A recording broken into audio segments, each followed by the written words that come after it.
Et par exemple, si on a un enseignant qui nous a dit tu es nul en maths, c'est un mot. N'empêche que cette connexion, elle a été faite. Donc oui, tout ce qu'on dit a un impact. Pas seulement quelqu'un qui nous le dit, mais aussi tout ce qu'on se dit. Salut tout le monde, bienvenue au podcast Développement avec Brian Oumana. Pourquoi ce podcast ? Pour apprendre, être inspiré et partager tout ça avec vous. Dans cette partie 1, on a abordé plusieurs thèmes comme la science et l'art, ne rien faire pour reconstruire, la gestion de l'erreur, le changement de son vocabulaire et bien d'autres points. Je vous souhaite un bon épisode.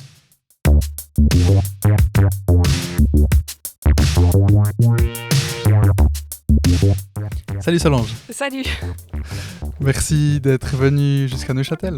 Avec une immense joie, merci à toi pour cette proposition. La joie est très certainement partagée, étant donné que, comme je t'ai dit en off, ça me fait très plaisir qu'on puisse parler du cerveau. Tu vas te présenter plus tard et les gens comprendront pourquoi je parle de cerveau. Parce que finalement, donc, cet épisode est le numéro 26 et jusqu'à maintenant, on n'a jamais parlé de cerveau. Et je pense que le cerveau joue un rôle assez important chez nous. Donc, je suis très content que tu sois là, qu'on puisse parler un peu du cerveau, mais surtout que tu as cette capacité d'expliquer de manière simple certains concepts qui peuvent ou qui sont très compliqués ou qui paraissent en tout cas très compliqués. Donc voilà, moi je me réjouis vraiment qu'on fasse cet épisode. Et donc Solange, qui es-tu ? Alors, c'est difficile à définir. tu te présentes comme tu veux, professionnellement. Alors, je vais prendre l'aspect professionnel. Je suis chercheuse en neurosciences et j'ai un immense intérêt pour comprendre le potentiel humain et comprendre comment on peut au mieux l'accompagner et faire de chaque personne un être flexible, créatif et heureux. Ce qui passe notamment en grande partie par l'éducation, qui a été mise de côté dans tout ce qui était neuroscientifique jusque-là, et de prendre en compte cette dimension réellement éducative pour construire l'humain et donc construire aussi notre futur de manière cohérente et heureuse. Et pourquoi est-ce que jusqu'à maintenant ou jusqu'à quelques années, elle n'était pas prise en compte ? C'est une excellente question.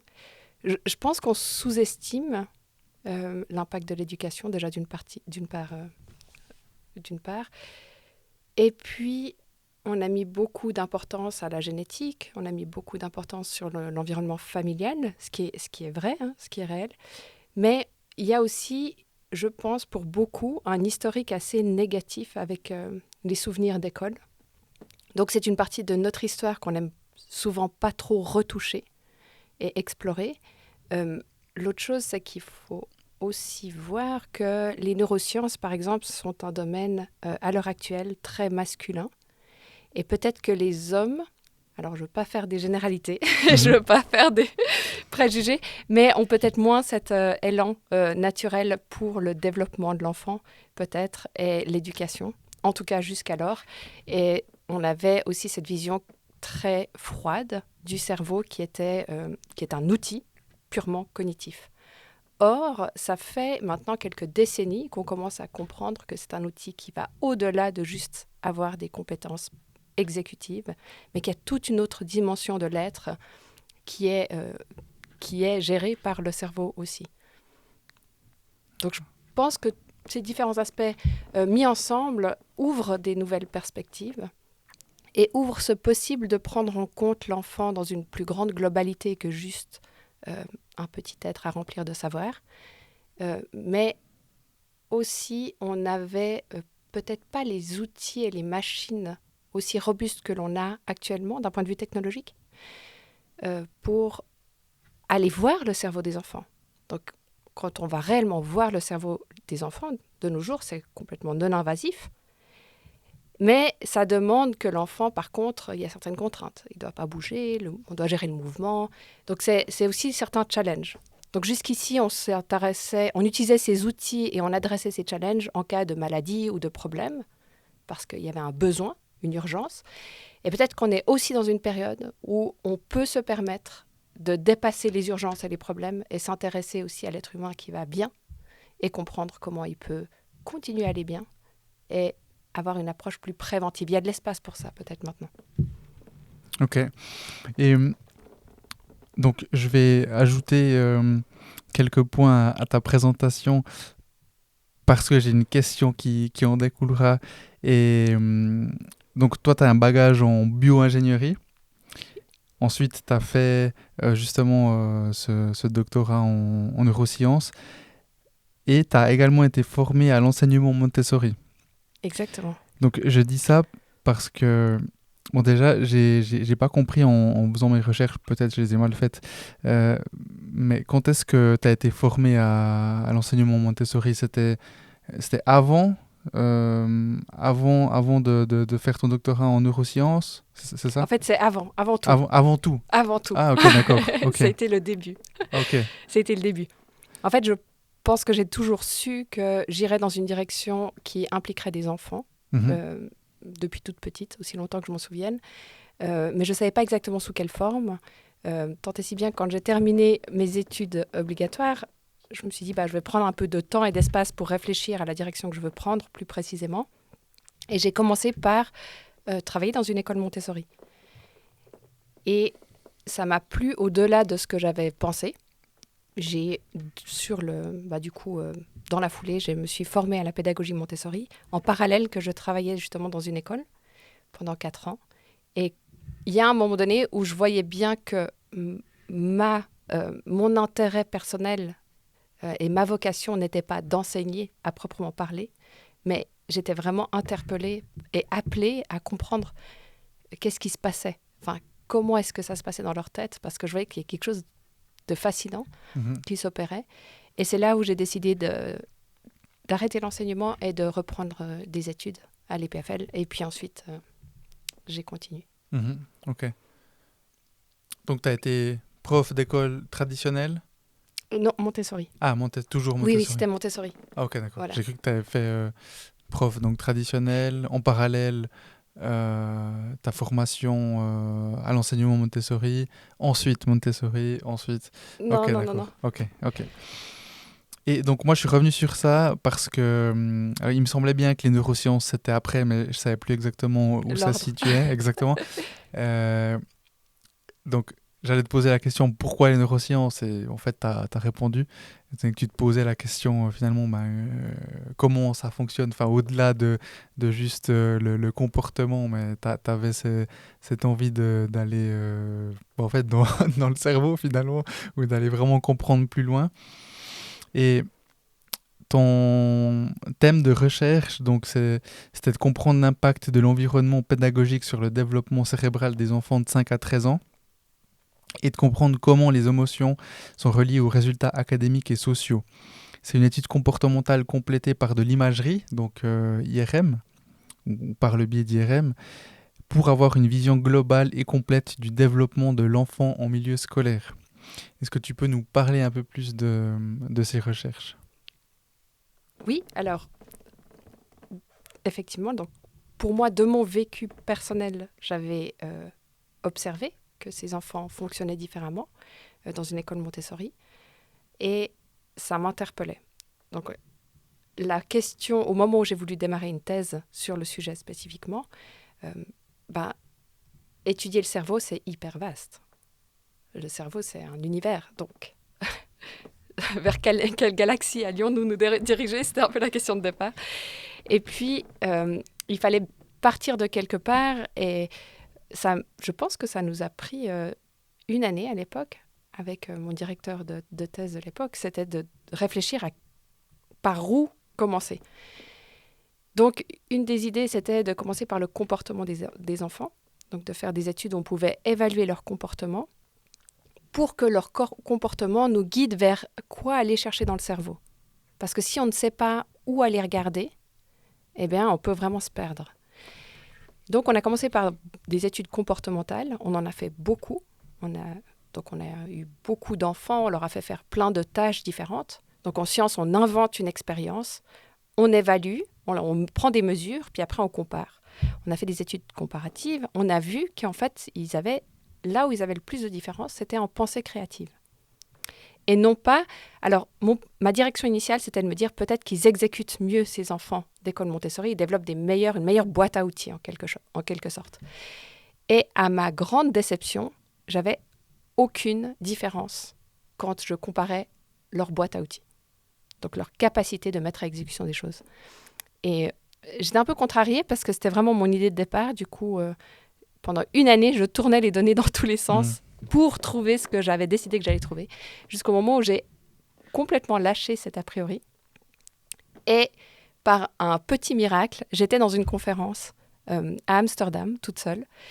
Et j'écoutais des chercheurs qui avaient utilisé la même tâche que moi j'avais utilisée. Donc, ils avaient fait un peu la même expérience que moi j'avais fait avec les enfants, chez des adultes, mais qui ne l'avaient pas utilisée comme on l'utilise d'habitude pour mesurer cette boîte à outils, mais qui l'utilisaient dans un autre contexte, dans le contexte des erreurs et de la gestion des erreurs.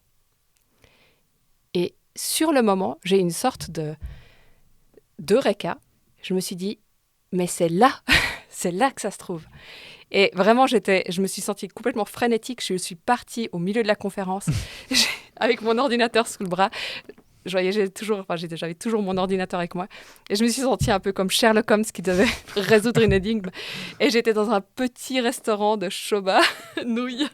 Et j'ai travaillé jusqu'à 1h du matin en reprenant toutes les données, donc avec lesquelles je me bagarrais en quelque sorte depuis une année, de zéro, avec cette perspective-là. Et tout d'un coup, sous mes yeux, ça s'affichait qu'ils différaient complètement dans leur manière de gérer les erreurs. Et j'ai vraiment eu ce moment de grâce dans ce petit restaurant japonais.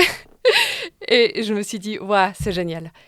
Et ça a été le début d'une immense aventure. Je veux dire, la thèse et la recherche a réellement commencé à ce moment-là parce que j'avais un point de départ. Et de ce point de départ, j'ai commencé vraiment à être dans une sorte de Cluedo géant, à aller chercher les pièces, et les pièces, et les pièces. Et ce Cluedo ne s'est jamais arrêté, donc on continue. Donc ça a été ce point de départ d'un point de vue du comportement. On voyait qu'il y avait des différences par rapport à l'erreur, par rapport à la pensée créative. Et pour moi, évidemment, les deux étaient liés. Parce que si on adresse les erreurs, on développe une pensée créative. Si on n'a pas peur des erreurs, on n'a pas peur de penser différemment, donc d'être créatif. Mais il fallait le prouver. Il fallait y aller. Et comprendre après, faire ce lien entre ce comportement et le cerveau, et le développement du cerveau. Aller chercher les structures impliquées. Et donc voilà, la grande aventure a commencé à ce moment-là, à Amsterdam, dans un petit resto japonais. C'est une belle histoire. Voilà. Quelle année on situe Ça devait être en 2016.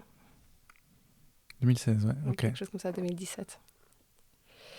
Et donc, j'ai commencé à jouer avec les données IRM, donc, parce qu'on voyait ces enfants en comportement, et une grande partie acceptait de venir dans l'IRM, ou alors de faire des EEG, qui sont d'autres mesures de l'activité cérébrale.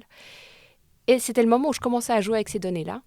Et j'ai eu un... EEG, c'est encéphalogramme, ouais, exactement, c'est ça, électroencéphalogramme. Ouais, On met des petites électrodes sur la tête. Ouais, exact. Et comme les neurones génèrent de l'électricité, en fait, on peut mesurer ces petites déflagrations à même le crâne. Et donc, c'est simplement différentes perspectives sur comment fonctionne le cerveau. Aussi, quand on fait un IRM, on peut regarder comment il est construit, comment il fonctionne. Donc, je commençais à m'approprier un peu ces univers-là.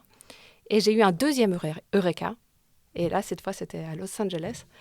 Je travaillais dans un labo là-bas, et puis je me promenais dans la rue un dimanche. Et tout d'un coup, j'ai réellement vu et compris ce qui se passait dans le cerveau.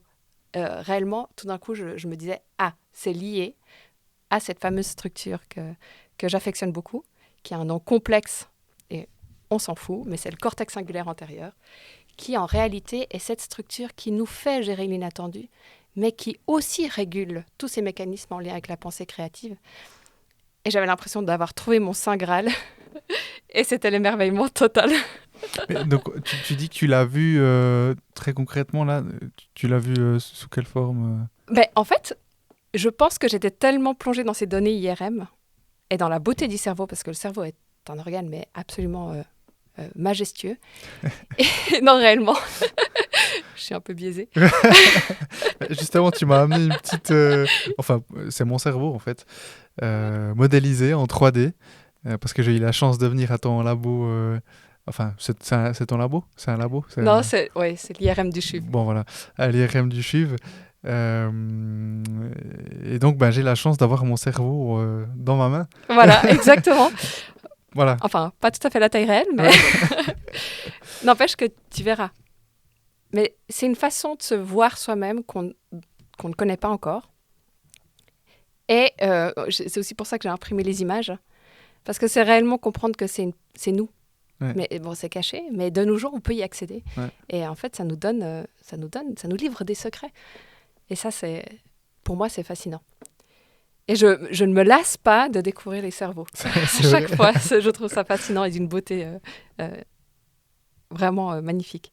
Mais j'ai ressenti ta passion quand on s'est vu il y a 3 semaines ou quelque chose comme ça. J'ai vraiment ressenti un intérêt, enfin plus qu'un intérêt, une passion, quoi. Une passion. J'ai ressenti très profond. En fait, réellement, je suis passionnée. Et quand j'étais à Los Angeles, en fait, peu de jours après, je devais me rendre à San Francisco pour une conférence avec des collègues. Et souvent, dans les conférences, il y a un moment donné où le cerveau est trop plein, puis il faut partir. Donc, je suis partie et puis je suis allée voir le musée Monet. Et je suis tombée sur un tableau de Monet où, à côté, il explique que ce qui s'est passé pour lui la première fois qu'il a vu ces nénuphars en bas de chez lui dans son jardin. Et il dit qu'il découvre ces nénuphars et puis qu'en fait, qu'il réalise qu'il a découvert ce qui va l'habiter pour le restant de sa vie. Et honnêtement, j'ai réellement pleuré devant ce tableau et devant cette citation en réalisant que j'avais trouvé ton nénuphar. Ouais, mon jardin de nénuphars. Ouais. Et je me disais, mais quelle grâce, parce que quelle chance on a d'avoir une passion. Alors, ça vient avec énormément de side effects. Ouais. Et puis, une forme de responsabilité aussi de le transmettre et puis de le peindre. Je pense pour Monet, par exemple, de le peindre aussi justement qu'il le voyait pour le transmettre et le partager. Mais en réalité aussi, il s'en est nourri. Et moi, je me nourris de ce que je fais au quotidien et je pense que c'est juste normal de le partager et de partager cette passion-là et de susciter d'autres passions et d'autres compréhensions et de faire germer ça chez les gens. Et donc tu disais, quand je t'ai coupé pour parler de mon petit cerveau qui se trouve sur la table, donc ce deuxième moment Eureka, tu l'as eu, je te posais la question concrètement comment ça s'était passé et tu disais justement... En fait, je ne sais plus trop pourquoi tu as parlé du cerveau qui était magnifique. Oui, parce que tu me disais comment j'avais eu cette vision. Exactement. Ouais, je me promenais à Los Angeles, c'est un quartier où en fait il y a des arts, du street art, donc des bâtiments peints. L'art de rue, ouais. Voilà, et puis j'étais complètement perdue dans mes pensées, je trouvais ça magnifique. Et tout d'un coup, je sais pas, j'ai vu, mais je pense que je baignais justement dans ces images de cerveau magnifiques, où notamment de nos jours, on peut réellement voir les connexions et la connectivité. Et puis, je voyais ces faisceaux de neurones depuis plusieurs jours et j'essayais de comprendre les différents trajets qu'ils pouvaient opérer. Et tout d'un coup, je voyais le trajet, je marchais dans cette rue et je voyais le trajet que ça faisait au cours du développement. Et j'ai l'impression que simplement, c'était un moment où j'étais complètement détendue et complètement ouverte. Et il y a différentes pièces qui se sont mises ensemble. Et tout est devenu logique. Donc, j'ai foncé dans une papeterie, j'ai acheté des grandes feuilles et j'ai juste dessiné. Et ces tableaux-là m'accompagnent partout où je me déplace dans mes bureaux avec toutes les explications pour pas... J'avais l'impression qu'il fallait pas perdre une seule des idées que j'avais eues à ce moment-là. Et donc régulièrement, je les relis et ça fait rire beaucoup mes étudiants parce que du coup, je les bassine avec ce cortex cingulaire antérieur. C'est fou parce que... Enfin, tu vois, tu penses neurosciences, tu penses chercheuse. Là, ce que tu dis, moi, ça me fait penser à une artiste, une créatrice. Enfin, tu vois, t'as trouvé de l'inspiration en te baladant dans une rue à LA avec l'art de rue. Enfin, tu vois, je me serais jamais dit que les scientifiques ont ce besoin de créativité, quoi. Bah, je pense que faire de la science, c'est un art, Ouais, réellement. ouais. Et puis c'est un art qui se cultive. C'est-à-dire c'est jamais fini. Mhm, Et puis il faut se maintenir dans cette, comme tu dis, cette forme d'inspiration pour avoir les bonnes idées qui s'assemblent par un processus qu'on ne maîtrise pas. Et puis donc, déjà se mettre dans des situations légèrement d'inconfort, d'inconnu, de nouveauté, pour être obligé de brasser à l'intérieur de soi. Et ouais, pour moi, je pense que s'il n'y a pas une forme de beauté dans ce qu'on fait, on s'éloigne de la réalité. Et une forme de beauté et de simplicité. Parce qu'au moment où les pièces d'un puzzle s'assemblent et qu'on voit l'image, c'est juste simple. Et c'est pour ça que l'histoire doit rester simple, belle, pour qu'on fasse de la vraie et bonne recherche. Mais on est actuellement dans une culture inverse, c'est-à-dire plus c'est complexe, plus c'est technique, plus c'est obscur quelque part dans les termes utilisés, plus c'est valorisé. mhm, Et je pense qu'on est appelé à revenir à quelque chose de très simple pour que tout le monde puisse s'approprier et donc tout le monde puisse contribuer. Parce qu'un chercheur de nos jours ne peut plus rien faire tout seul. On est obligé d'être en équipe et de penser à plusieurs, et d'être plusieurs cerveaux, plusieurs êtres humains à nourrir des projets et d'en faire moins quelque chose de personnel, mais justement de nourrir des projets qui sont des petits aperçus de la réalité. Pour moi, c'est un travail très d'artiste. mhm. Ouais, complètement. En tout cas, ce que j'entends, je me dis aussi que c'est un art, quoi. Oui, et puis c'est un art d'être, un art de vivre. Mhm, Et moi, ce que j'aime, par exemple, quand je vais au bureau avec les étudiants et tout, c'est le moment de la journée que je préfère, c'est le repas de midi où on commence à philosopher, en fait. Et c'est presque de la philosophie. Donc, c'est de l'art et de la philosophie. mhm, Et on réfléchit à la vie et à qu'est-ce que ça veut dire, pourquoi. Et instaurer cette dimension-là, je pense que c'est aussi s'assurer d'une éthique.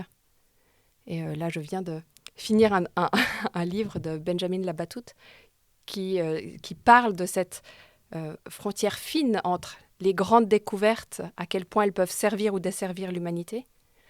Et je pense que notre garde-fou et notre garantie de pouvoir absolument euh, faire de la science un atout pour la société, c'est aussi de grandir l'humanité des chercheurs.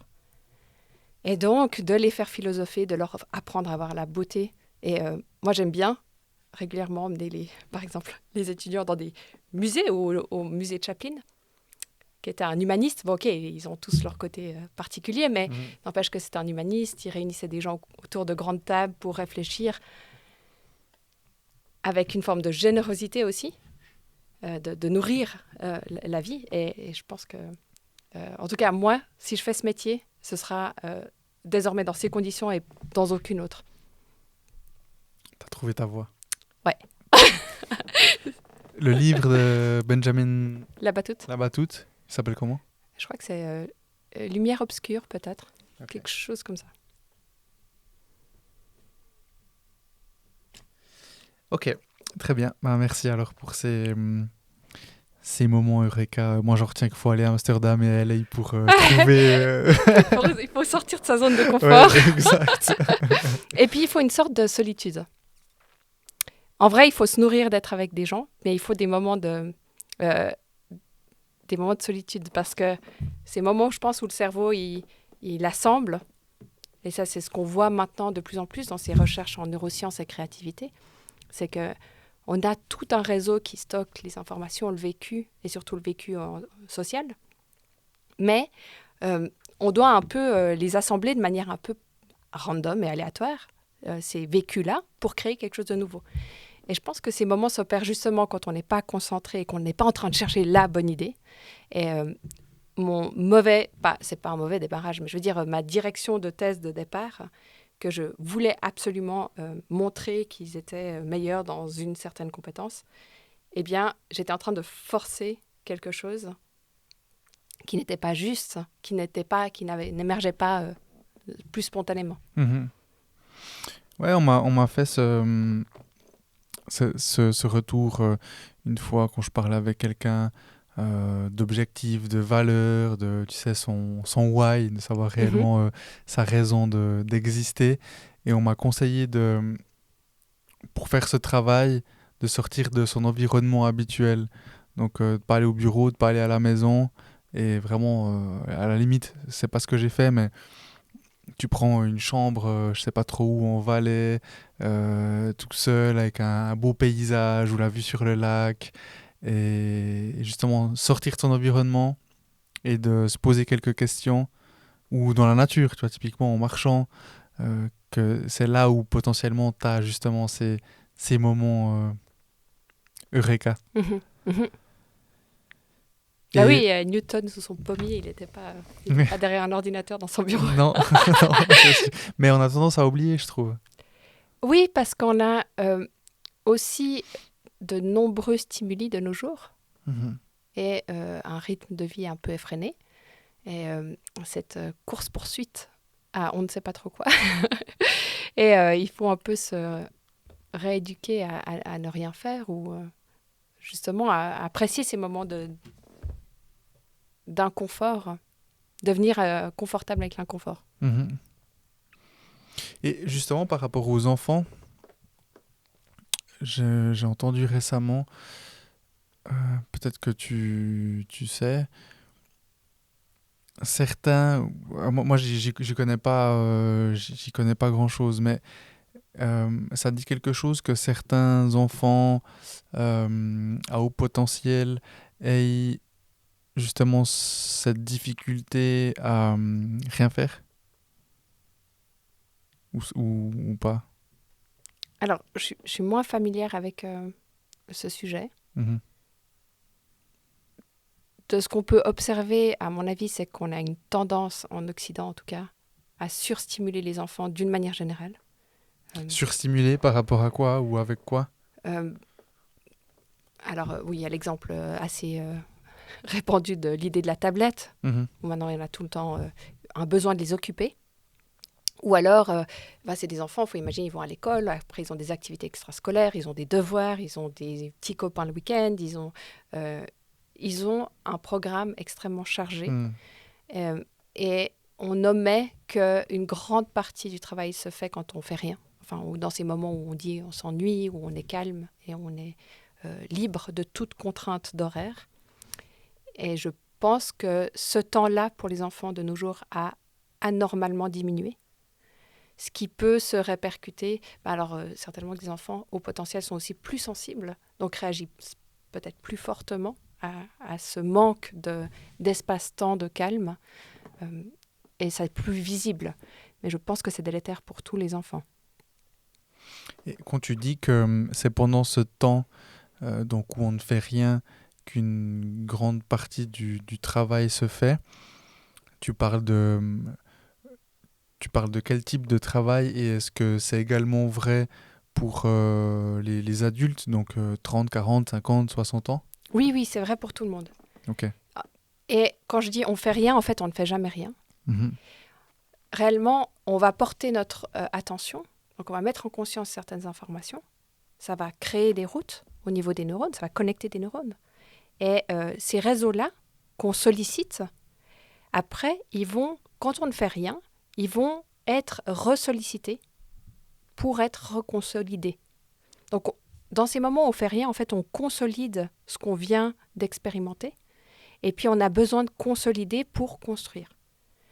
Sinon, si on est tout le temps en train d'ajouter, on n'a plus... déjà, les choses deviennent de plus en plus précaires et fragiles avec le temps. Et en plus, on n'a pas consolidé les bases. Et c'est d'autant plus vrai, du coup, pour les enfants qui sont en pleine construction. Mais on ne fait jamais rien. Par contre, Quand tu dis on ne fait jamais rien, tu parles de notre cerveau ou bien de... ouais, le cerveau. Voilà, Le ok. cerveau est toujours actif. Mhm. Mais alors, qu'est-ce que ça veut dire rien faire si on ne parle pas du cerveau, mais là, ce soir, tu ne vas rien faire. Qu'est-ce que tu ne vas rien faire? C'est-à-dire ne pas solliciter euh, notre attention sur des nouvelles choses ou sur des chose qui nécessite une grande concentration. Donc, regarder un film, c'est rien faire ou pas? Non, justement. Ok. Lire un livre, pas sur le développement personnel ou d'entreprise, mais euh, un roman fictif, c'est rien faire? Alors, après, je pars du principe qu'on est vraiment tous différents. Mhm. Et puis, on a tous ces moments qui nous ressourcent, qui sont extrêmement personnels. Euh, mais par exemple, pour moi, lire un livre, parce que j'aime lire pour apprendre, ce ne serait pas un Mhm. moment de rien faire. Ouais. Entrer dans des tâches répétitives qui font qu'à un moment donné, en fait, le cerveau n'est plus... la région du cerveau, notre boîte à outils qui va aller chercher les informations à emmagasiner, n'est plus sollicitée. Eh bien, c'est dans ces moments-là où on va se ressourcer et puis reconsolider ce qui doit être, jeter ce qui doit être aussi. C'est-à-dire que c'est à ce moment-là où le tri se fait. Et c'est le même principe pendant le sommeil. On va permettre, du coup, on va créer de l'espace pour quelque chose d'autre. Ouais, justement, moi j'avais conscience que lors du sommeil, il y a cette construction qui survient. J'avais pas conscience que de manière en fait quotidienne et enfin tout le temps, qu'il y a aussi qu'il y a cette reconstruction qui arrive. Donc, par exemple, moi qui ai tendance à ne jamais rien faire, ce serait néfaste. Ou c'est néfaste, finalement. Alors, justement, je ne peux pas dire. Ok, C'est à soi de découvrir ouais. qu'est-ce qui est ton rythme, en fait. Et on Mhm. a tous un rythme différent. Il y a des gens qui vont faire une micro-pause, avoir une micro-pause, et puis ce rythme-là de balancier va s'équilibrer. Il y a des gens qui font à fond. Oups, pardon. Tellement à fond qu'ils cassent le micro. Ils font à fond, et ensuite, pendant un long moment, ils font plus rien. Et puis, il y a des gens, des jours, c'est un mode, un autre mode, etc. Je pense qu'il y a autant de possibles que d'êtres humains. La seule chose, c'est qu'il faut se donner l'opportunité de sentir ce rythme. Et pas de l'extérieur s'imposer des contraintes. Parce qu'à ce moment-là, je pense que c'est là où on est peut-être moins en capacité de se ressourcer et de trier l'information. Mhm. D'accord. Donc j'ai bien compris, rien faire est indépendant de tout à chacun. Mais pour toi, par exemple, qu'est-ce que ça veut dire rien faire? Alors, ça peut dépendre les jours et les... Moi, j'aime bien marcher, en fait. Et j'aime bien me perdre. Et puis, c'est des moments où justement, à Los Angeles, j'étais complètement perdue. Et puis, c'est des moments où je laisse aller complètement ma tête. Ça, j'aime bien. Après, il y a des moments un peu plus routiniers, dans le sens, j'aime bien courir. Et la course à pied, je ne le fais pas du tout pour des questions ni de performance ni de vitesse. Je pense que je cours aussi vite que je marche. Mais c'est à un moment donné où je sais que ma tête lâche complètement. Et après un certain temps. Et c'est des moments qui me font du bien. Mais plus récemment, j'ai aussi un peu introduit plutôt des pratiques de type méditation dans mon quotidien. Et c'est des moments qui me font un grand bien. J'avais pas forcément avant cette hygiène de vie, quelque part, cette conscience de faire attention à ces moments calmes. Enfin, j'étais aussi un peu plus bougillon, comme ça. Mhm. Mhm. Et je pense que j'ai gagné en réalité, je pense que j'ai gagné en flexibilité, en créativité, en organisation de ma vie, d'avoir un peu plus de discipline là-dessus. Ok. On en parlera un petit peu plus pour celles et ceux qui nous écoutent dans la partie 2. Je reviendrai avec quelques questions à ce propos. Et pour revenir à l'enfant, donc, tu as parlé de l'erreur, donc cette gestion de la performance, hein, c'est ça? Mhm. Entre 6 à 12 ans, l'enfant développe sa capacité à faire face aux erreurs et à se corriger. Et qu'est-ce qui crée ça dans notre cerveau? Ou qu'est-ce qui ne crée pas ça dans notre cerveau? Alors, on a au cœur du cerveau une structure, donc ce fameux cortex singulaire antérieur, qui lui a un rôle très simple. C'est-à-dire qu'il va nous dire attention à chaque fois que quelque chose ne s'est pas passé comme prévu. Donc, quelque chose qui ne se passe pas comme prévu, c'est une erreur. Et depuis que l'enfant naît, eh bien, il va apprendre à gérer son environnement, qui est rempli d'erreurs, en fait. Un mur, quand on apprend à marcher, c'est une erreur, quelque part. Et c'est le but de cette structure, c'est de signaler là où il y a des erreurs pour qu'on les intègre. Donc, on se construise une représentation intérieure de notre environnement pour pouvoir évoluer et construire dans cet environnement, dans ces contraintes-là. Donc, le jeune enfant naît, il doit s'intégrer dans cet environnement nouveau, donc apprendre les contraintes, et cette structure fondamentale du cerveau va l'aider. Donc, quand il est petit, il va apprendre toutes les contraintes qui sont plutôt sensorimotrices. Donc, c'est tout ce qui est au niveau sensoriel, les odeurs, les différences des odeurs, les différences des sons. C'est grâce à ça qu'on apprend notre langue et qu'on se spécialise, on devient un spécialiste de notre langue. Et les murs pour apprendre à marcher. Toutes ces contraintes sont des erreurs qui vont être apprises et gérées au niveau physique. Donc l'enfant, grâce à ça, acquiert une autonomie d'être dans un environnement physique et d'interagir avec cet environnement physique. Seulement, l'humain n'est pas juste destiné à être dans un environnement physique. On est aussi des êtres à penser. Eh bien, en fait, c'est la suite logique d'un point de vue biologique, de la maturation de cette structure cérébrale, c'est de gérer les imprévus, mais d'un point de vue encore plus abstrait, au niveau de la pensée. Et c'est ce qui se passe entre 6 et 12 ans, c'est que l'enfant va se confronter, entre guillemets, à son environnement intangible, qui est de l'ordre de la pensée, de sa pensée à lui, et de la pensée d'autrui. Il va commencer à réaliser que l'autre ne pense pas comme lui, donc c'est une contrainte. Les gens autour de nous sont des contraintes. Mais c'est des contraintes pour se construire, pour être ensemble.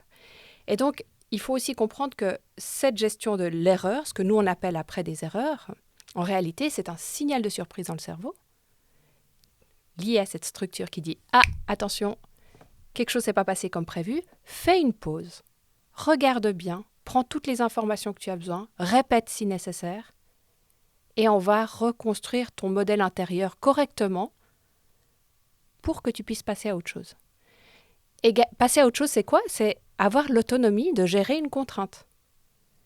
Partout où on n'a pas pu faire cet exercice-là correctement, eh bien, on est non autonome. On a un manque d'autonomie. Mais il faut comprendre aussi que du coup, partout où on a vécu ces expériences, mais on a été dépendant de quelque chose de l'extérieur, d'extrinsèque à soi-même, eh bien, on a construit cette réalité à l'intérieur de nous. C'est pour ça que c'est extrêmement important de le comprendre à l'heure actuelle, parce que qu'est-ce qui se passe, ce qu'on ne savait pas jusqu'alors.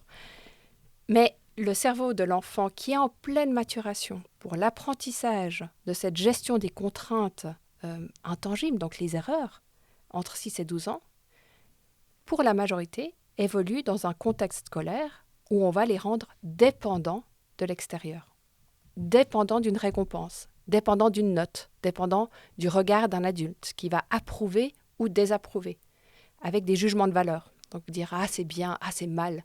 Ce qui fait que l'enfant se construit une représentation intérieure de sa réalité en se disant je dépends d'une note pour réussir, ou je dépends d'un retour positif ou négatif pour valider ce que je fais. À l'inverse, un enfant qui évolue dans une classe Montessori, donc il faut savoir que c'est des classes où les enfants s'autocorrigent avec du matériel, il n'y a pas un adulte qui leur donne un jugement de valeur sur ce qu'ils font, ils vont utiliser beaucoup leurs pairs, donc leurs camarades qui ont généralement des âges un peu différents, donc des points de vue différents. Ils vont utiliser ça pour se construire et pour apprendre, mais du coup d'une manière beaucoup plus autonome, moins dépendante de l'extérieur, mais en référence à eux-mêmes. Ensuite, vers 12 ans, cette gestion-là, elle est à maturation, elle est finie, elle est terminée. Et ça va être notre base pour la suite de notre construction d'une part, mais aussi ça va imprimer en nous, ça va imprimer nos réseaux automatiques quand on est adulte. Comment est-ce qu'on va réagir quand on fait une erreur? C'est simplement notre histoire qui va nous le montrer. Mais plus tard, cette maturation-là de cette structure continue. Et l'adolescent va devoir apprendre à gérer les contraintes sociales au niveau du groupe. Et c'est comme ça qu'on devient indépendant et autonome dans une société et qu'on peut y contribuer. Mais on va y contribuer et on va être autonome à la mesure de ce qu'on aura vécu. Donc plus on aura été... moi j'aime bien prendre l'exemple de la marche parce que c'est extrêmement parlant pour tout le monde. Et les jeunes enfants, au moment où ils apprennent à marcher, on a envie d'aider. Donc, par bienveillance, ou bien ce que l'on considère comme étant bienveillant, on va avoir une tendance à leur donner une main pour les aider à marcher. Or, ce que j'appelle la troisième main va devenir une référence dans la construction intérieure de l'enfant qui va, par défaut, penser qu'il a besoin d'une troisième main pour trouver son équilibre intérieur. Tous les enfants savent marcher à un moment donné. Ceux qui ont appris à marcher avec une troisième main auront beaucoup moins d'autonomie et de proprioception et de capacité à se remettre en équilibre par eux-mêmes dans leur vie en général, physiquement. C'est ceux qui sont dans leur vie en général. Oui, c'est-à-dire qu'ils seront certainement moins à l'aise avec tout ce qui est de l'ordre de l'équilibre, ouais. Ou bien de faire du sport, ou bien en nature, ou bien escalader, ou grimper. Ils auront moins cette confiance à l'intérieur d'eux-mêmes qu'ils peuvent se challenger puis réussir. Ils auront aussi moins conscience de leur capacité et de leur marge de manœuvre dans la prise de risque. Donc, des fois, ils n'oseront rien faire dans le doute qu'ils ont les capacités de le faire, ou alors ils vont se surestimer parce qu'ils n'auront pas pu expérimenter par eux-mêmes à ce moment-là, puisqu'ils se sont appuyés sur une troisième main. Mais est-ce que ça, c'est immuable? Non, c'est pas immuable. Okay. Par contre, et puis après, c'était l'idée, en fait, à l'heure actuelle, dans un système traditionnel, on insère des troisièmes mains dans la façon de penser des enfants, qui deviennent dépendants d'un retour, qui ont moins cette confiance après de penser par et pour eux-mêmes. Et c'est aussi vrai plus tard au niveau social. On a tendance à insérer des retours extérieurs dans ce développement social de l'adolescent. Mais ce n'est pas immuable. Heureusement. Oui. Non, le cerveau est plastique jusqu'à ce qu'il y ait ce qu'on appelle une mort cérébrale. Ok, donc jusqu'à la fin. Jusque-là, tout est bon. Après, la plasticité est plus ou moins ouverte. Exact. C'est-à-dire que moi, j'ai un père architecte, donc j'aime bien prendre l'exemple des maisons. D'accord. C'est-à-dire qu'il faut voir le cerveau comme une construction. Et bien sûr, il faut des fondations solides. Ensuite, on va mettre les murs et puis la toiture. Tout ce qui a été construit peut être rénové. On est d'accord. Par contre, rénover quelque chose, ça a un certain coût. Et ça demande du temps. Et ça demande de faire appel parfois à des expertises extérieures. Donc, c'est exactement la même idée. Un cerveau d'un enfant est en construction. Plus on va lui donner les bons outils et les meilleurs tuteurs, plus la construction sera solide et stable. Et donc, peu importe les tempêtes, les ouragans et les tremblements de terre. À l'inverse, si la construction est instable, eh bien, on sera plus fragile et fragilisé par les changements de l'environnement, d'une part, et d'autre part, on peut rénover, mais ça a un coût en termes d'efforts et de temps et de moyens, etc. N'empêche qu'aucune excuse. Le cerveau est plastique. Donc là, j'ai deux questions qui viennent à moi. Bon, alors je commence par une qui sera peut-être un peu plus intéressante pour les gens qui nous écoutent, étant donné que je pense que la moyenne d'âge n'est pas entre 6 à 12 ans. Donc concrètement, qu'est-ce qu'on peut faire quand on a 30, 50, 60 ans si on veut changer sa façon de voir l'erreur? Oui. Déjà, peut-être qu'on n'a pas conscience qu'on a une certaine façon de voir l'erreur. tu me tromperas si... tu me tromperas. Tu me diras si je me trompe, mais est-ce que si quand on est en public, face à un orateur, une oratrice qui pose une question, si on a peur de lever la main, est-ce que là, ben, ça pourrait déjà être un signe de se dire, ben, peut-être que moi, j'ai justement peur. Ou alors si au contraire, maintenant je lève la main, j'ai une question, je pose ma question, peu importe si c'est une question bête ou pas. Donc déjà, on pourrait se dire, est-ce que ça, ce serait une façon de se dire oui ou non, j'ai peur de l'échec ou de l'erreur. Et comment faire pour changer sa façon de voir l'erreur? Est-ce qu'il y a des entraînements, des astuces, tu vois? Oui. Alors, bah, d'un point de vue simplement études scientifiques, en fait, on a montré qu'une énorme majorité des adultes a une relation affective très négative à l'erreur. Donc, la plupart des adultes ont peur de faire faux et n'aiment pas faire faux. J'avais trouvé 90%. Exact. Mais selon les études, ces pourcentages changent un peu. Donc, c'est juste qu'il faut comprendre que quasiment tous les adultes ont peur de faire faux. Après, dans certains contextes, dans certaines mesures, ça c'est très individuel, c'est pas de la même manière. Mais effectivement, avoir peur de poser une question alors qu'on a une question à poser, et en plus de dire, peu importe si ma question est bête, c'est déjà une indication parce qu'aucune question est bête en fait. Il n'y a pas de question bête. On peut poser la question, puis au pire, on y répond, quoi. Mais c'est vrai que la majorité... Et puis en fait, on le voit aussi, parce que quand on se trompe, généralement, on a tendance à s'auto-flageller, plutôt que de se dire « Ah, qu'est-ce qui ne s'est pas bien passé ?» D'être dans cette recherche d'information, on est en dévalorisation de soi. Et c'est vrai pour une grande partie des adultes. Donc déjà, de savoir qu'on n'est pas seul, que ce n'est pas grave, et aussi de comprendre que c'est le résultat d'une éducation, donc d'associations qu'on a, de malheureuses associations qu'on a faites d'un point de vue cérébral, de réellement de malheureuses connexions. À force de répéter « c'est faux, c'est pas bien », eh ben, le cerveau a fait cette connexion-là. Mais déjà de comprendre ça, pour beaucoup, ça met une perspective un peu différente. Parce qu'on se dit « Ah, mais en fait, c'est une route, il suffit d'en construire une autre. » Alors, « il suffit de », en réalité, c'est du travail, c'est de la répétition. Il y a différents moyens. Il y en a plusieurs qui sont expérimentés. Après, chacun, comme avant, je pense qu'il n'y a pas une recette. Et je pense on fait une recette. Mais pourquoi est-ce qu'on veut des recettes? Mais parce qu'on est le résultat de cette éducation. On nous a dit, il y aura une bonne réponse. Ouais. Et donc, s'il y a un problème, c'est qu'il y a une solution qu'on va te fournir. Et puis, en fait, tu es la solution. Mm-hmm. Et puis, il va falloir découvrir qu'est-ce qui te convient et qu'est-ce qui convient à tout un chacun. Personnellement, j'avais pas du tout une bonne relation à l'erreur, produit du système traditionnel pur. Non, je dirais, on a tous aussi certainement génétiquement et tout ça, notre personnalité, ça c'est aussi une réalité, renforcée par un système.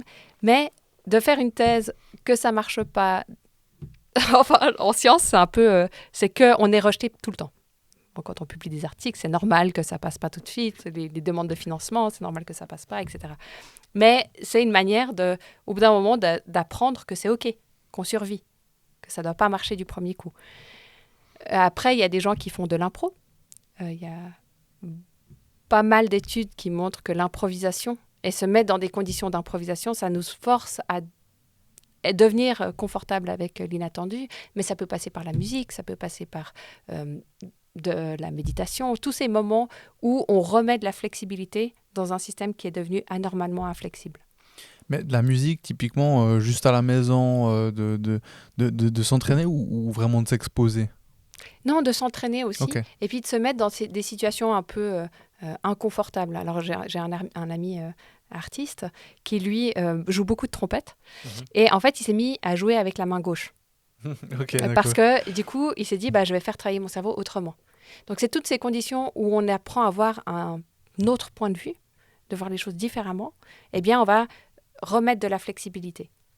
Donc il faut comprendre qu'une mauvaise gestion de l'erreur, ce qui se passe, c'est que ça va figer l'activité cérébrale qui est normalement prévue pour être ce qu'on appelle métastable, donc dans un état de presque déséquilibre en permanence. Quoi? Métastabilité. Métastabilité. Donc c'est pas stable, mais c'est pas instable. C'est au milieu, un équilibre. Mais cette métastabilité, elle est permise parce que on est capable de garder une forme de mouvement dans ces réseaux. Quand on a un souci avec l'erreur, c'est qu'on va figer, ou bien quand on est inconfortable avec un imprévu, c'est qu'on fige l'activité cérébrale là où elle devrait être oxygénée, régulée. Donc tout ce qui va oxygéner, bêtement le cerveau, le faire bouger, donc bouger le corps, dans l'immédiat, quand quelque chose, quand on sent qu'on s'énerve pour une raison, parce ça ne s'est pas passé comme prévu, bouger, s'oxygéner, respirer, ça a déjà un impact immédiat, prendre le temps et savoir qu'en fait, quand quelque chose ne se passe pas comme prévu, le programme biologique, c'est dire ralentis. Ralentis et prends un maximum de temps pour comprendre. C'est la base, en fait. Ralentir, répéter l'expérience autant qu'on a besoin pour comprendre. Et puis ensuite, généralement, on intègre des nouvelles connexions, voir d'autres points de vue, essayer d'autres manières pour essayer de reconstruire des connexions. Donc ça, c'est différents possibles. Personnellement, ce qui m'a aussi énormément aidé, c'est suite à cette étude où on voyait que rajouter des jugements de valeur positifs ou négatifs sur une action, dire c'est mal quand on fait faux, ou bien dire c'est bien quand on fait juste, et personnellement, juste de m'observer le nombre de fois où je le faisais et d'arrêter de le faire. D'arrêter complètement, avec moi-même ou avec autrui, et de passer à plutôt du descriptif ou dans l'observationnel. Donc de simplement décrire ce qui s'était passé. Eh bien ça remet dans le factuel et moins dans le binaire où on est du coup ou bien ou mal. Tu essayes de faire ça constamment dans toutes les situations? Non, mais disons c'est comme tout, quand on commence à prendre conscience de quelque chose. Moi, je donne souvent l'exemple des Tesla, parce qu'il y a hyper longtemps. Ah ouais, tu les vois partout. Je ne connaissais pas du tout. Ouais. J'ai des amis qui m'en ont parlé. J'ai trouvé ça fascinant. Et le lendemain, je ne voyais que ça. Tout le monde a des Tesla. Tout le monde a des Tesla. Et du coup, c'est un peu le syndrome Tesla. L'idée que je veux dire ici, c'est du moment qu'on prend conscience de ces réalités biologiques et de ces possibilités de changement, sans chercher à modifier quelque chose, en fait, on va déjà avoir conscience, puis au moment où on va s'entendre dire à quelqu'un, moi je vois avec mes étudiants par exemple, j'avais tendance à leur dire « Ah ouais, c'est bien !» Et puis en fait, à m'éduquer, à leur dire « Ouais, soit je suis contente pour toi, je vois que tu as dépassé une difficulté, ou alors quand ça va pas, c'est juste une question d'entraînement. » Changer son vocabulaire pour leur laisser leur autonomie dans leur développement, et puis le faire avec soi-même aussi.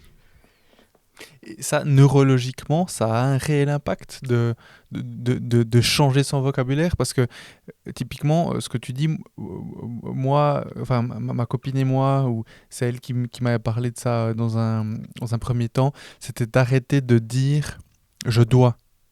Tu vois, parce que aujourd'hui, moi, Brian, en Suisse, il n'y a pas trop de choses que je dois faire, tu vois, dans ma vie. Toutes les choses que je fais, les heures que je mets au travail, le podcast, mes entraînements, etc., je dois pas. Oui. Tu vois, je veux. Oui. Et donc ça, je fais attention à plus dire je dois. Je dois payer mes impôts. Enfin, je dois pas. Mais si je ne le fais pas, il y a des conséquences qui sont un peu plus importantes que si je ne fais pas ce podcast, par exemple. Oui. Et donc, je fais, donc on va dire que je fais attention à ça, mais je me posais la question, est-ce que, étant donné que tu l'as mis sur la table, est-ce que neurologiquement, ça a un réel impact? Oui. Ok. Tout à fait. Et il y a des études, par exemple, par rapport à ce que je disais là, de renforcer le vocabulaire sur l'effort par rapport sur l'intelligence de quelqu'un. Je prends cet exemple. Si on prend des enfants ou des adolescents, puis on leur dit « Ouais, tu as bien réussi parce que tu es intelligent », Mhm. Ou si on leur dit, ouais, tu as bien réussi parce que tu as tellement travaillé, tu as travaillé dur pour ça, tu as mis des efforts, bravo, bravo pour toi, eh bien, neurologiquement, ça ne développe pas du tout les mêmes, ça n'a pas les mêmes effets, ça ne développe pas les mêmes réseaux à court et moyen terme.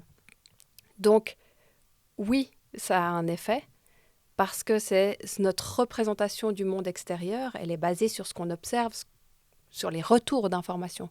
Tout retour d'information est pris en compte pour incrémenter ce modèle intérieur. Et donc, les retours d'information sont de l'ordre physique, sont de l'ordre des mots, sont de l'ordre de... etc., etc. Mais c'est ce qui fait que des mauvaises routes se sont créées aussi, par exemple.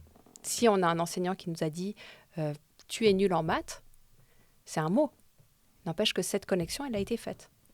Donc oui, tout ce qu'on dit a un impact. Pas seulement quelqu'un qui nous le dit, mais aussi tout ce qu'on se dit. Mhm.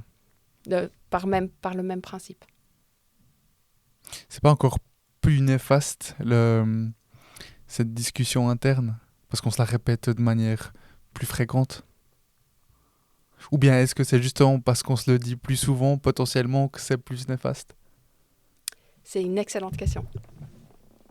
Je pense que c'est dans les questions qu'on est à même de se poser actuellement en neurosciences et puis à étudier. Tu vas étudier ça? Ouais, c'est hyper intéressant. En fait, en vrai, ça me fait penser qu'on est en train de réfléchir à l'implémentation d'une étude sur ce qu'on appelle le self-talk. C'est tout ce qu'on se dit à soi-même. Mhm. Or, les jeunes enfants, avant de se le dire à soi-même dans leur tête, qu'est-ce qu'ils font ? Ils se le disent à voix haute. Ils sont en train de se parler à eux-mêmes. Et c'est de voir ce transfert entre quel genre de self-talk ils implémentent dans un système qui est beaucoup plus basé sur la coopération sociale, sur l'entraide et sur le non-jugement, parce qu'il n'y a pas de notes, etc. Donc, quel genre de self-talk ils vont développer, puisqu'on peut les enregistrer, puisque c'est l'âge où ils le disent à voix haute, par rapport à un environnement scolaire qui est très dans la comparaison, la compétition et le jugement. Pour voir ce que tu dis, l'émergence de ces biais, parce que c'est bien qu'on se parle, mais comment est-ce qu'on se parle, c'est peut-être l'essentiel. Et donc de voir, pas adulte peut-être, mais de voir les racines de ces mécanismes. Ouais, ok.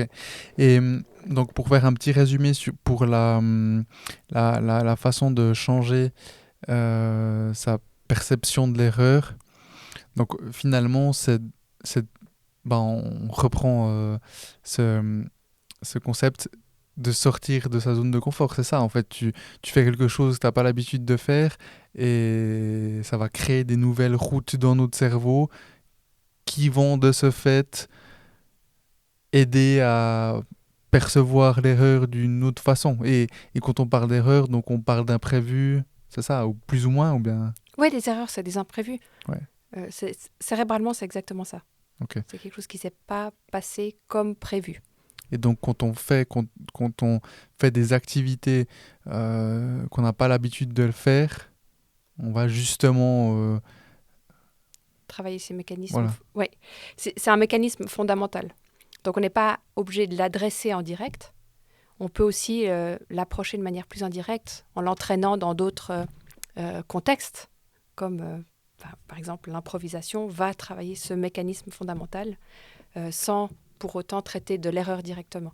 Donc il faut aussi comprendre que d'un point de vue cérébral, tout ne doit pas être fait de manière frontale.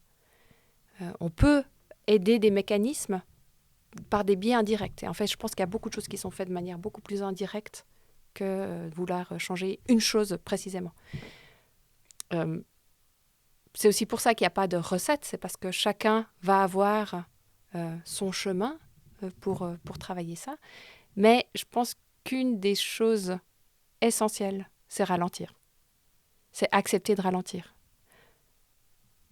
Au moment où quelque chose ne se passe pas comme prévu, c'est accepter que c'est OK et de ralentir.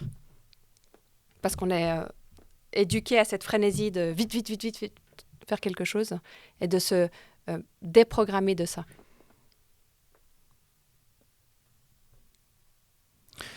Et qu'est-ce que tu penses du monde académique actuel, que ce soit Bon, t'en parles, finalement, je sais pas si on en a beaucoup parlé ici, mais euh,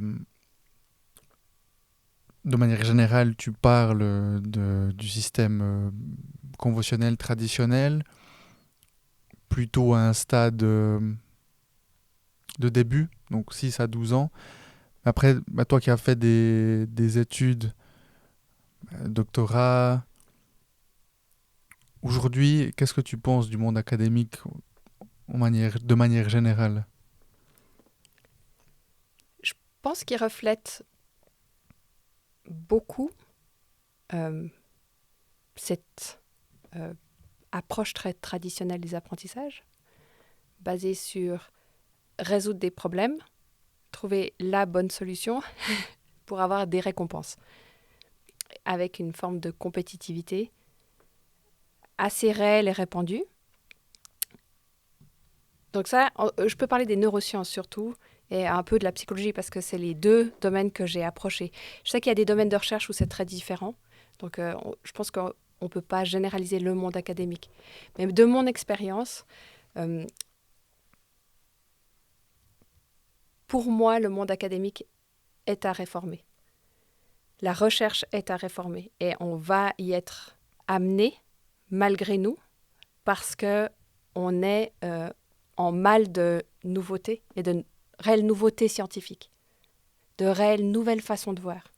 Et quand on pense aux grandes années d'Einstein, Marie Curie, etc., c'est vraiment des gens qui ont révolutionné des façons de voir le monde et la réalité. Et on a de la peine à se réinventer actuellement, donc réellement avoir des nouveaux points de vue, mais parce qu'on roule sur un système où on a besoin d'argent. Donc, du coup, comme on a besoin d'argent, on a besoin de bonnes publications. Donc, pour avoir des bonnes publications, il faut qu'on ait le résultat juste et vrai. Alors qu'en vérité, en science, on ne fait qu'approximer la réalité. On ne la touche jamais réellement. Et il faut être d'accord avec ça. Il faut être d'accord que les projets ne nous appartiennent pas vraiment, parce qu'on va les nourrir. Mais ça grandit, ça change, ça bouge. Et puis, il faut être d'accord qu'on doit le faire à plusieurs et s'entraider. Parce que sinon, on n'a plus la capacité maintenant d'approcher cette réalité tout seul avec une grande idée.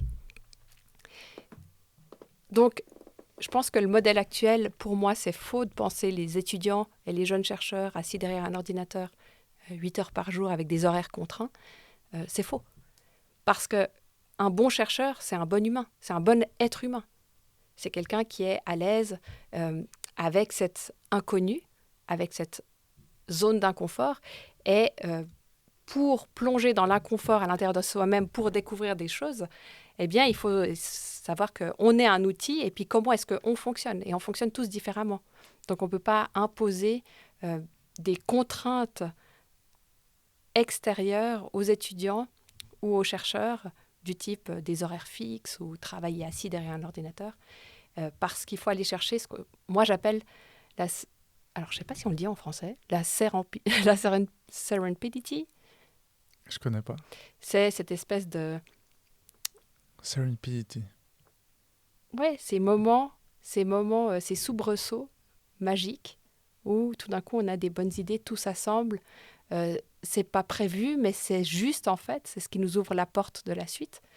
Eh bien, ces moments-là se créent parce qu'on bouge, parce qu'on utilise tout notre corps pour faire de la science, pas juste et marcher dans une rue à Los Angeles en ayant le nez en l'air. C'est faire de la science déjà. C'est être un chercheur, on est tous chercheurs, mais c'est être d'accord de se perdre, de ne pas savoir, de discuter, d'avoir un coup de cœur pour un chercheur, d'aller le rencontrer, d'aller discuter, d'aller dans son labo. C'est toute cette dimension-là. Donc c'est au-delà de couper en un petit morceau une étude qu'on veut faire et vouloir tout maîtriser. Et donc, pour moi, le monde académique actuel, il est un peu malade et il demande à être changé. Comme notre monde. Comme notre monde, exactement. Mais je pense que le monde académique est simplement un reflet comme du monde économique actuel, du monde éducationnel actuel. Donc, c'est aussi vrai dans ce milieu-là. Et puis, je pense qu'il faut qu'on propose des nouvelles façons de faire et puis qu'on les assume. Alors, c'est pas facile des fois parce que quand on fonctionne différemment, du coup, étonnamment, même si pour moi, l'académie devrait être la partie de la société qui assure l'incrémentation de la connaissance pour la redonner à la société. Donc c'est un métier, moi je suis absolument heureuse des gens qui conduisent le bus ou le métro que je prends le matin, parce qu'ils font un métier, mais grâce à leur métier, je peux faire le mien, mais je leur dois de leur rendre en contrepartie un bout de connaissance, quelque chose qui va améliorer aussi leur quotidien. Et puis, je pense que cette boucle-là, c'est un peu perdu, c'est-à-dire le rôle de la science pour la société, pas pour le chercheur, mais pour la société, c'est un peu perdu de vue. Et donc aussi être d'accord que d'amener des façons de faire différentes, puisqu'on n'a pas des métiers exécutifs, être d'accord qu'on n'a pas ces codes de devoir respecter les 8 heures par jour, etc. Mais c'est pas toujours bien vu de fonctionner un peu différemment dans ce milieu. Et je pense que dans pratiquement tous les milieux, c'est pas forcément bien vu. Il y a peut-être certains milieux, je sais pas, je pense à l'informatique où c'est peut-être un peu différent selon tu peux bosser à distance. Enfin, tu vois, même l'informatique, selon les entreprises, c'est pas bien vu non plus. Tu vois, un coca.ch, Coca Service, là-bas c'est bien vu, à mon avis. Tu vois, ici c'est tous un peu, ils s'en foutent. Voilà, c'est l'environnement. Je vais pas citer d'autres entreprises où là c'est vraiment le système patriarcal, traditionnel, où tu dois être au bureau, tu dois être devant ton ordi, tu dois faire tes 8 heures. Et puis, ouais, je pense que de manière générale, c'est pas très bien vu. Oui. Et ça commence un petit peu à se démocratiser, justement. Donc, ce que tu dis, on devrait tendre à un autre système, ça commence un petit peu à se démocratiser. J'ai l'impression, mais je me rends également compte que je suis un peu biaisé, comme toi avec le cerveau, parce que les gens avec qui je parle sont vont dans cette vague-là, donc voilà, tu vois, c'est... Oui. Mais merci Solange, je te propose qu'on passe à la partie 2, si ça te va. Avec plaisir. Merci d'avoir écouté cet épisode, et s'il vous a plu, pour m'aider à continuer, abonnez-vous à Développement avec Brian Oumana sur votre plateforme de podcast préférée et ou sur YouTube, et n'oubliez pas de donner votre avis en le notant. Je vous donne rendez-vous le vendredi dans 2 semaines pour la partie 2. Ciao, ciao!